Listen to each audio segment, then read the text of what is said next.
Welcome to another episode of Alchemist Ojas Medical Series. Today we are going to have a conversation with Dr. Rajat Datta on heart health.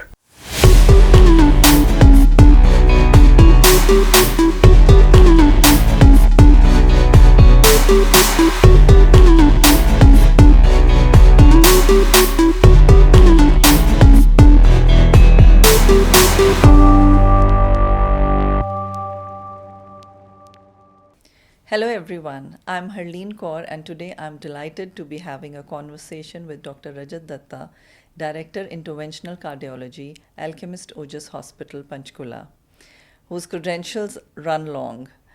Dr. Datta has been Director General Armed Forces Medical Services for Indian Army, Navy and Air Force. He has been cardiologist to the President of India. He has been physician to Chief of Army Staff and former Director, Army Hospital, R&R, New Delhi. Dr. Datta, you have reached the pinnacle in your Army career. I would love to start from the beginning. What inspired you to join the Army?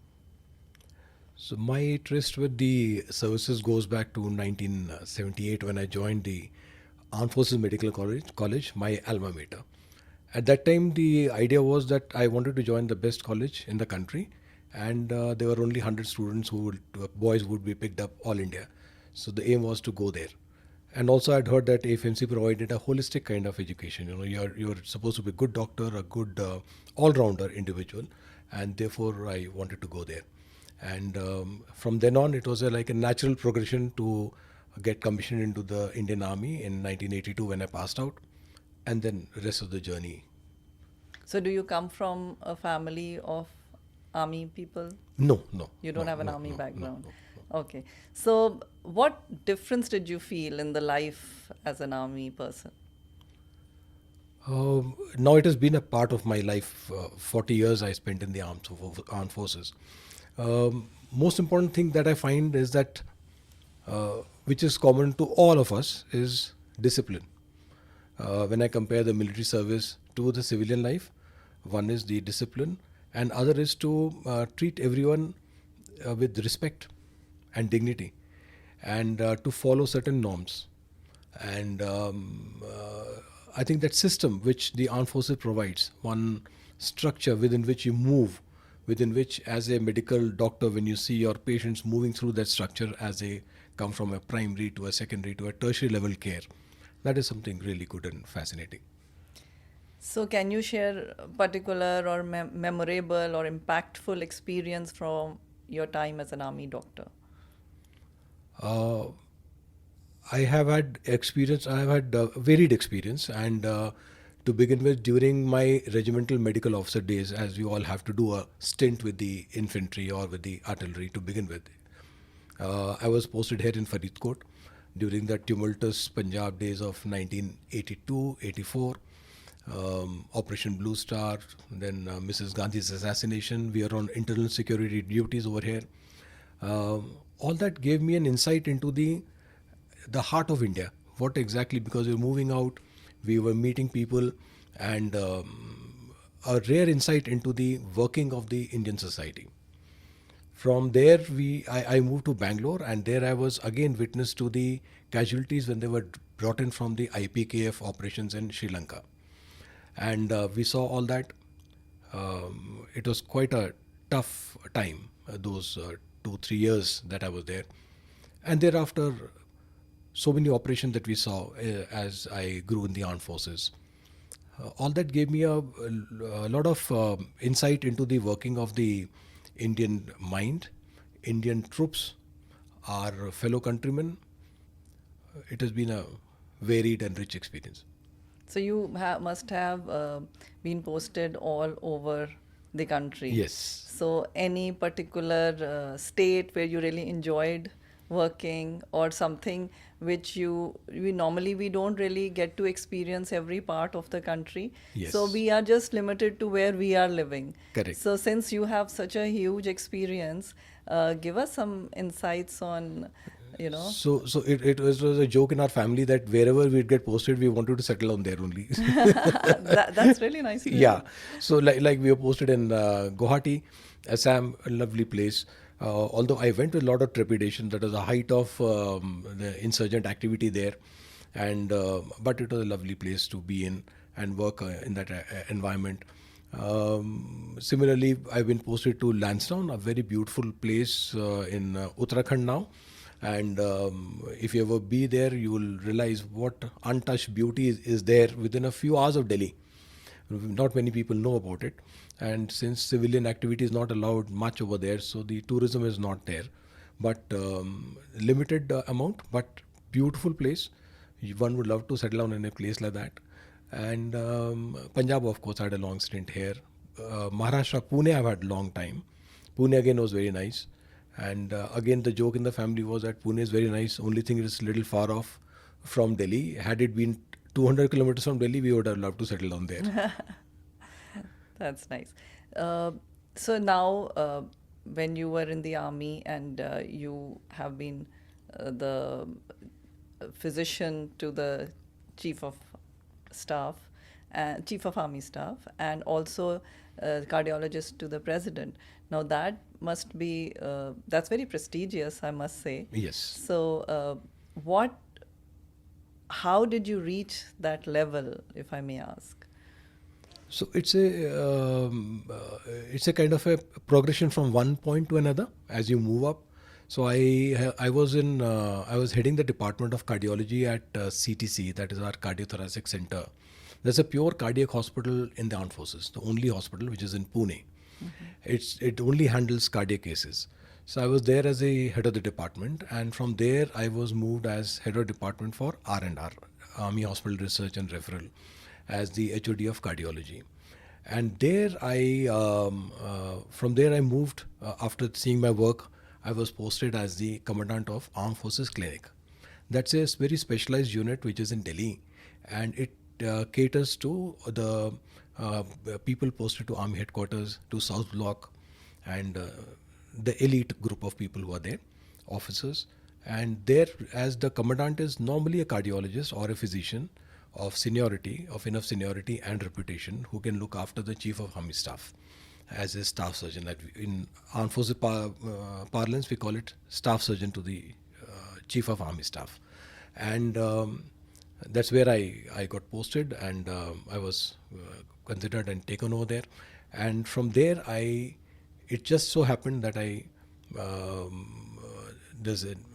got into the Rashtrapati Bhavan with the president as the cardiologist to the president of India, because he was not well, and I was treating him, and that's how the whole thing went. Great. So, as a cardiologist, you must have had a lot of achievements in your career. So, can we hear about those? As a cardiologist, as a pure professional, the number of things which I would say that I brought in. We brought in the first leadless pacemaker into the armed forces. We brought in multiple device closures for ASC, that is a hole in the heart. That was done for the first time. And then the one thing which I take pride in, my own personal thing, which was the introduction of the TAVR program into the armed forces. That is the Transcatheter Aortic Valve Replacement. And I was after this particular thing for a long time, but then DGFMS was not very convinced about it, because the valves were not available in India and they used to be imported on a case-to-case basis.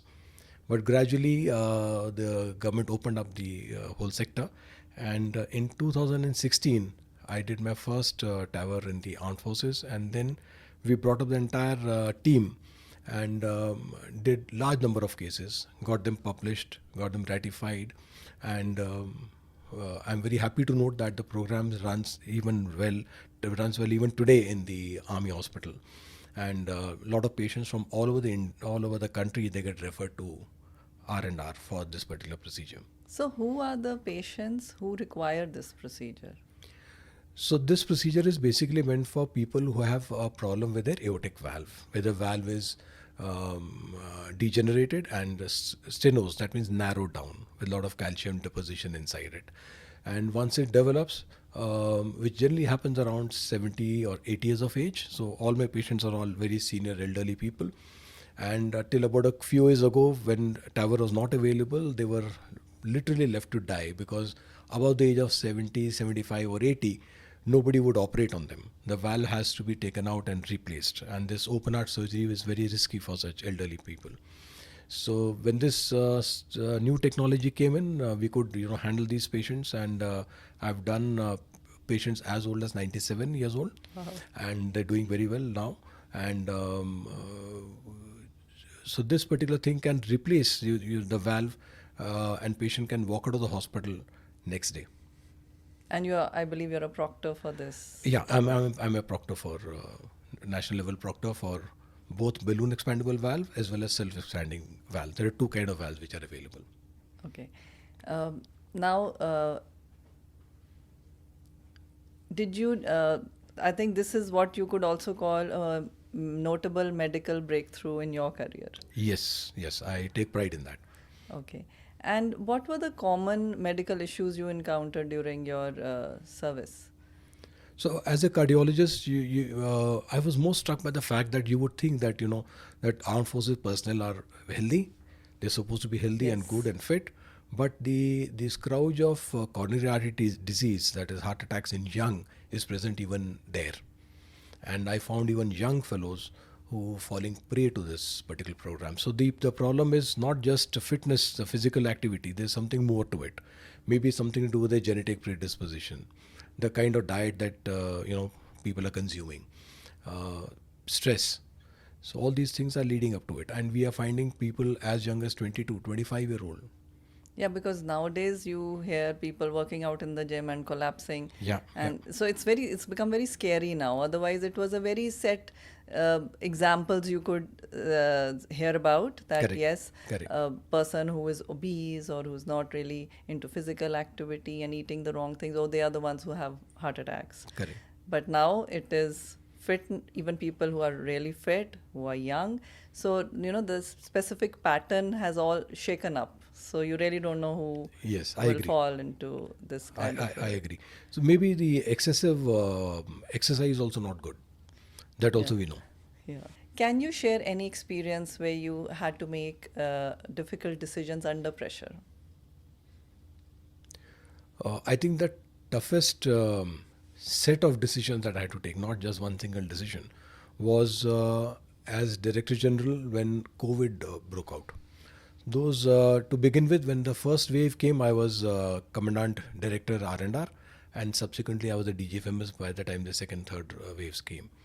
And it was a very difficult time. And I had to take so many decisions on a daily basis.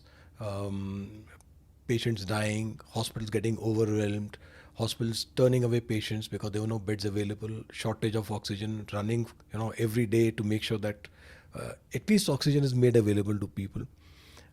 Drugs which are in short supply in one place had to be airlifted to another place. We had to open up hospitals under the DRDO, and they had to be staffed by our doctors. So those doctors had to be lifted from one hospital to another. Other paramedical staff, getting their equipments. So it was one whole, those entire, I think, 2 years were a very, very tough time. Yes, I think both ways, army also and for civilians also. Yes. So now that you're retired and you moved into the private healthcare setup, so what is the major change you feel? One thing is that when I was, all of us, that your service is of limited time and you have to retire. And there's life after retirement. You can't sit at home, so you have to do some work. I was clear that I'm not going to do any more administrative work once I leave services, because I've done enough of administration. That's a kind of a requirement in armed forces. You can't stay put in your specialty all your life. So after a certain age, you move on. But I had decided that once I quit, I retire from the services, I will not do administration anymore, and I'll go back to my roots in cardiology. So, but can you take out the administration out of you? Yes. So I was coming to that. So the thing is that although I decided that way, but there is so when I look at civil life as a consultant today, and what I saw armed forces as a consultant or as an administrator, there is no, one thing I've learned is that there are no black and whites. That feeling that, everything is good in army and everything is bad in the civil, no, it doesn't work like that. There are good and bad people everywhere. And always you have to look at the good side of it and carry on with their life. And that is, I think, very, very, very crucial. There have been instances, where I find people, kind of look down upon our civilian counterparts, especially armed forces people, which I don't agree to. That's not the way to look at life. We come from the same society. I was not a Fauji when I was 16 years old. And so that's the way it is. Yes, there are certain good things and we must push those things. And things like discipline, moving in a structured manner, having your aim absolutely clear in your mind and focusing on that. Scruples, ethics, those are important issues. So was it difficult for you to adjust, or it was you just molded yourself and I think I never found any difficulty in moving into civil life, and never felt that I was in any way what should I say, constrained by my military background. I never felt it. Okay. Now further on, what are your goals? That's an interesting question. There is one thing that is there a second career after armed forces, or for anyone? You've been I've been in armed forces for 40 years. You have done whatever you wanted to do, achieved whatever was possible. God has been kind. But what do you do after that? Can you have a second career? Can you have secondary goals? So those issues are there. And I find that now I'm kind of liberated because I'm no longer constrained by the routine framework of service and all that stuff. Today I can do what I want to do in my professional field, and that is very, very liberating. That I can wholly concentrate on providing good cardiac care to my patients, something which I love, and even simple talking to patients, which I can do today. Yeah, definitely. And then you can always pursue any hobbies or something which you could, due to paucity of time, you could not do earlier. So Yes. definitely you can do now. So there is something to look forward to every day. Absolutely. Dr. Datta, your wife, I believe, is also ex-army. Yes. And yes. she also had a very senior position. Yes. So can we hear something about her? So she's Rajat Datta. She's a trained anesthesiologist and a critical care specialist, and retired as Major General. She commanded this command hospital, Western Command Chandi Mandir, but retired as MG Med Delhi area. And so it's been a lovely journey together, and not easy though, because the biggest problem is that when both the spouse, the couple is in the armed forces, that also in medical services, getting posted together is one big issue. So were you posted separate? Fortunately, we are posted for most of the time we are posted together. All there used to be gaps. Okay. So like if I was in Pune, she was in Roorkee, and when I was in she was in Shillong, I was in Chandigarh, like that. So we used to have gap of 6 months to up to 1 year, Lansdowne, Delhi, like that. So we used to have gaps, but generally they posted us together. So who plays the leader in the house? That is a tough one. Dr. Datta, like we just talked about how young people are also getting affected and are coming with heart ailments or heart attacks or sudden deaths. It's very confusing because we all go to the net, we Google and we read what you should eat, what should not eat, and they are also very conflicting. One article will say this is right, another article would say no, you can't have too much of this. So we keep changing. We start eating something, then we stop, then we start another thing. It's actually very confusing. And of course, as we all know, Google knowledge is a little dangerous. So I would like to ask you, when we talk about heart health, what are the things you feel are important to keep your heart healthy? I think that's a very important question.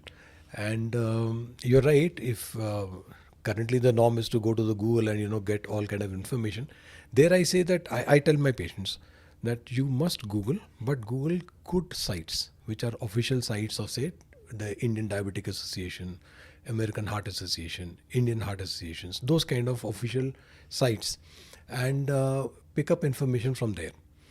The gist of the entire thing is, first of all, no excesses. Be moderate in your this thing, and which extends to exercise, your discipline in your eating, and your outlook in life.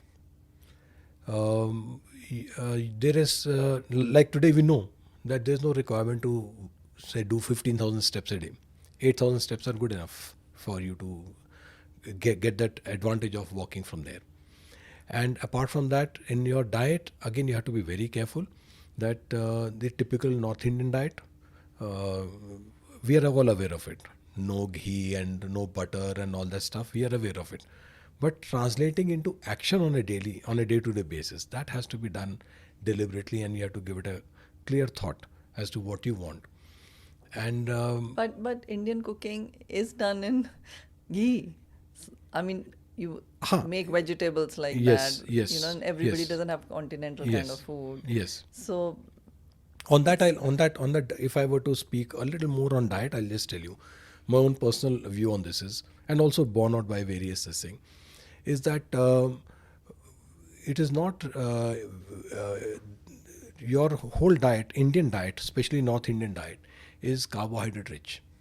yes. And that is the bane of the entire thing. We need to cut down on your carbs and replace it with proteins. And once that is done, the feeling of fullness is better. You feel full for a longer time.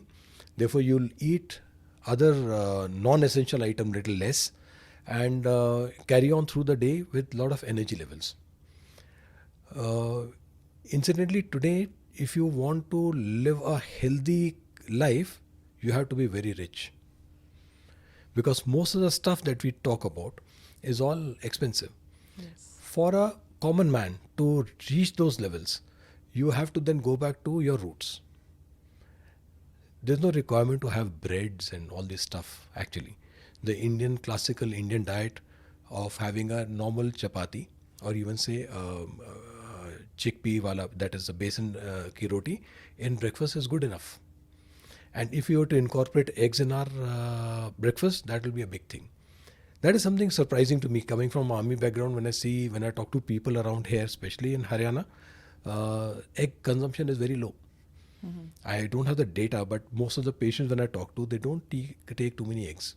And thought of having eggs in breakfast is somehow lacking, despite there being such large number of poultries around this area. But they must be vegetarians, right? Yeah, but there are vegetarians also. Yeah. Yet the thought of having eggs in breakfast in a common individual is not there. That needs to come in, I think. And non-vegetarian food, I think, needs to be more than what is currently there in the country. Okay. Yeah, that will offset many problems. For example? So if you are having non-vegetarian food, the chances of getting into a we are a diabetic capital of the world, right? So in diabetes also, we say that if you have more proteins, your carbohydrate intake is less, the control will be much better. Your glycemic, your sugar control will be much better if you take non-vegetarian food. Obviously, then you're not supposed to be having butter chicken on a daily basis. Let's talk about alcohol. Okay. Let's talk about alcohol and smoking, if I may. Okay. Right? Both go together. Now, alcohol, what you said. Today, there is nothing good about alcohol. That thought, that idea which was there about, say, 2 decades ago, Yes. that red wine is very good for your heart, there's no such thing like that. And that certain alcohols are better than others, there's no such thing like that. All alcohols are bad, and today no doctor would prescribe a patient to take alcohol. To limit alcohol to, say, 60 ml per day, and I find people, taking on a daily basis 80 ml per day and thinking that they're, being moderate in alcohol consumption is a farce. So that doesn't work. That doesn't work. Okay. Smoking doesn't work at all. doesn't work at all. So that's where cardiologists today stand on alcohol. And I think added to this is, of course, stress, like you talked about earlier also. Stress is something very interesting. Um, for you to achieve anything, stress is required. Good stress and bad stress. Yes, you have. There is no life without stress. There has to be stress. But only thing is that we should know how to manage stress. You can't achieve anything if you're stress free. You couldn't be bothered what is there in life and nothing is, you're very cool about everything. That won't take you anywhere. So we need to know how to handle stress and not let it overpower you or start disturbing your quality of life. That balance has to be there, and but But nobody teaches you how to handle stress. no, I think that comes with if you have the right teachers around you, you read the right kind of books, and take correct lessons from life. A good And a life positive and a outlook. positive outlook, things would work out. So let's talk about genetics. Like when you come across people, you see somebody who's been drinking a lot and somebody who's not had any drink ever, but that guy is unhealthy, and the guy who's drinking a lot, he's still, all his reports are fine. How do you explain that? So it is like this. Genetics are, I think, most important. Genetics and epigenetics, what we call it as. So what you are eating today will be reflected in your child, right? Okay. And what your forefathers, your grandparents have eaten is reflected into you. So it works like that. And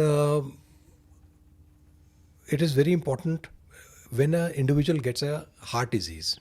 Okay, if he gets a heart disease at a young age, we call 45 as young age for a heart disease. That is a block in the coronary arteries. Then he is likely to pass on that particular factor to his child. Above the age of 45, unlikely. But below that is very important. And therefore, it is important to be very careful about what you're eating. Not only for yourself, but for your progeny. And as I keep telling a lot of my patients, you should eat like your grandmother, but work like your grandfather. So like our grannies, our generation, our grandmothers never had access to pizzas or burgers or macaronis or any of these cheese-filled or red meat-filled foods. But I'd just like to share something very interesting. So my grandmother, she was in her 80s and she used to love pizza. So when she used to eat pizza, she wouldn't be able to digest it properly. And then she would Yes. keep on walking Yes. and have hajmola and, and when we would tell her the next time, please don't have, you will not be able to digest it, she still won't listen because she used to love having pizza. So that is going to change. Yeah, And our that is going to next, change now. That's going to change yeah, now because pizzas came only when, say about 20 years ago yeah. into the country. Before that, there was nothing. And so that classical breakfast of a North Indian in the morning of having a sukhi roti with some butter and milk and buttermilk especially, and then doing the work throughout the day. And your grandfather would walk up to his fields, come back, and then have an early dinner and sleep. He didn't have Netflix Yeah, sure. and woke up next morning at 4 o'clock or 5 o'clock and had naturally an intermittent fasting period of about 10 hours or so and led a good life. So those issues are very important for us, I think. And we need to go back to our roots. Very difficult. This generation So is not what the you one. were talking about, starvation, genes. Yes. So it's a very well documented thing that we have something called starvation genes, the Indian subcontinent. Because of years of famine and deprivation, the Indian subcontinent, the people of this area are not supposed to be eating rich. Our bodies are not meant to be digesting that. And as a result, when economic prosperity came in with liberalization and globalization in 90s, and things suddenly started changing, and then now we are finding all this epidemic of obesity, diabetes growing in the country. Our systems are not used to having this kind of rich food. That's why we're trying to go back to our roots Yes. and not having wheat and having Yes. the other millets Yes. and intermittent fasting. Absolutely. So we're trying to go back to where our forefathers and what they were doing, so Correct. that your health becomes better than what it is now, because there's too much of sugar available, too much of bakery items, Absolutely. and of course they're yummy, so you tend to, the kids also want that, and um, people are leading busy lives, and you tend to just have this ready to eat food, Yes, so the yes. whole thing is, it's a chain, and it's actually damaging everyone. Also, I think last 20 years has seen a paradigm shift in the working hours of the younger generation. Yes. With all this, starting of call centers and all that stuff, that the youngsters of today in our country are working as per the US timings, and therefore they are having odd eating hours. And when you're going to have your meal, your dinner at 2 o'clock at night, and nothing else is available, and you order a burger or a pizza, you're getting into trouble. You're getting in trouble. First of all, your timing is off. Then, secondly, you're eating all the wrong kind of things, and that will just add on to your risk for a early heart disease. And definitely sitting job. You're Very not sedentary. moving Yes, enough. yes, sedentary. So again, there are very, very, very simple tricks to do. You're not supposed to be sitting in your office. So I've seen many people who have shifted to when they where they're working standing up. You even sign files while standing up. You have computers today where the screens are on at your eye level when you're standing up. So that kind of thing has to be done. Keep moving. Don't sit. So let's talk about some myths regarding cardiac health. So there are many myths, and one of the commonest myths is about consumption of ghee, and whether ghee is good or oil is good, or what is good or what is bad. And related to that is the use of olive oil, Yes. which again comes up very commonly with my conversation with patients. As far as ghee is concerned, it's not all that bad. Actually, the whole concept of fat versus sugar has been, kind of distorted over the last couple of decades. Fats are not all that bad overall. Sugars are bad, and therefore ghee is okay as long as it's taken in moderation, and so is butter. Olive oil again supposed to be very good, but I again, which I keep telling, and I keep asking myself, how does it work like that? Olives don't grow in India, and we are a 5,000-year-old civilization. It's not that in the absence of olive, people were just dying like that. So it is not. It's not so. Ultimately, fats have to be consumed in moderation, and if you rotate, like if you take sunflower oil or you take olive oil, and you keep changing your consumption, you are fine. Certain oils can be really bad. Something like coconut oil can be terrible. Really? Yes, and there are some fads, they keep coming up. So till about a year ago, there were new fad of consuming virgin coconut oil by teaspoons, which I Yeah. thought is not right. Is not right. When you see the coronary arteries of down south India, you can clearly see the pattern that where coconut consumption is more, how the cholesterol levels go haywire, and coronary artery disease is very prevalent there. All right. This is news to me also. And how do you increase your good cholesterol, the HDL levels? That's a tough one. That is tough one. It is very difficult to increase your good cholesterol, excepting through good exercise. Maybe some amount of red wine, which I Really? which I would not You are easily contradicting admit, something. but that is known to increase your good cholesterol. So it's As far as diet is concerned, there are paradoxes which have been well established. Like there is a French paradox. In French paradox, it is that in the entire European continent, the highest amount of sweets are consumed in the French people, and the amount of sweets and fat creams that they consume is like nobody's business. Yet they don't get coronary artery disease. They don't get so it. we need to So it move is there. not that. It is not that. It is just this factor. There's so many factors involved in it. So we have to identify what works for us the best. So in Indian continent, it won't work if you start taking sweets. Okay. what about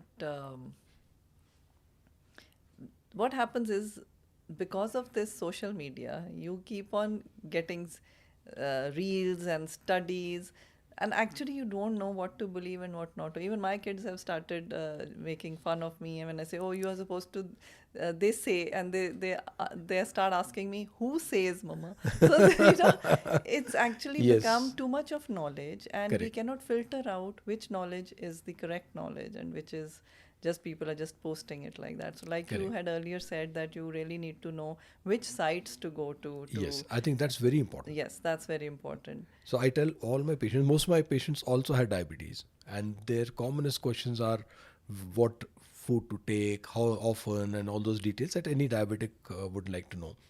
And there are very good sites available. We only need to be very careful about stuff which comes through WhatsApp. Yes. That is mostly, I would say, Authenticated. unauthenticated, if it is not coming from any sound sources, so that has to be avoided.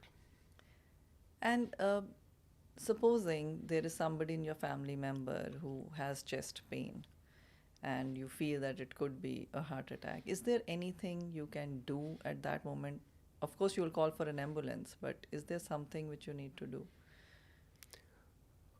This again is a very common question which is asked to me, and I say the most important thing that you can do is to first of all identify where you'll go when such a thing happens, rather than what you will take when such a thing happens, right? It's very difficult for a non-doctor patient to distinguish a pain which is in the chest, whether it is coming from acidity or it is coming from the heart. Even doctors may find it difficult that the acidity pain at times is because of heart and not because of the anything wrong with the stomach. And therefore it is very important not to take any medicine like that unless the doubt of a heart, the angina or heart problem is raised and confirmed. So most important thing is to listen to your body, and those important signs or symptoms when they come up, then you should not ignore them and approach your nearest medical facility as soon as possible. You had mentioned about having eggs. Can you elaborate on that? Because you also hear that you should not have too much of egg yolk because that will increase your cholesterol level. So what do you have to say So about I am a very strong proponent of eggs. And in fact, some of my friends are there, cardiologist friends, who consume 6 to 8 eggs on a daily basis. You'll be surprised to know. Yeah. It's a class A protein, very fulfilling, very nice, simple, clean way to eat proteins. The interesting part is that the yolk is also not too bad because it contributes very little to your overall cholesterol values. The liver will produce as much cholesterol as it wants to. So you don't have to worry too much about egg yolk. So And how many egg yolks can you have in a day? no, I'm not saying that you have 6 eggs, egg yolks, but say one full egg, and you can have 2-3 whites Okay. without any problem. Okay. That's good to know. Yeah. And it's easy to procure, not very expensive. Yes, It's easy to something everybody digest. can have. Easy to digest.